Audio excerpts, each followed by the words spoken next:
Dobre, ahojte. Tak na minulej mládeži bolo super a ja by som vás veľmi rád pozval na takú zaujímavú trilógiu 3 dní, kedy začíname od pondelka, útorok, stredu. V našom zbore je teda Pro Christ a začína to o 17:00.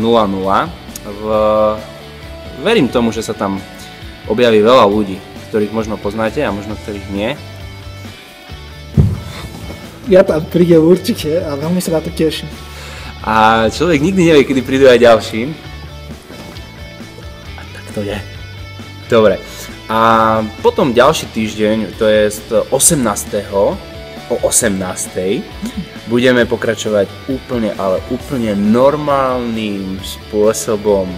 Výborne. Výborne. Takže vás pozývame na mládež a tešíme sa na vás. Každopádne tešíme sa na vás aj tento útorok. A príď aj ty. Čau.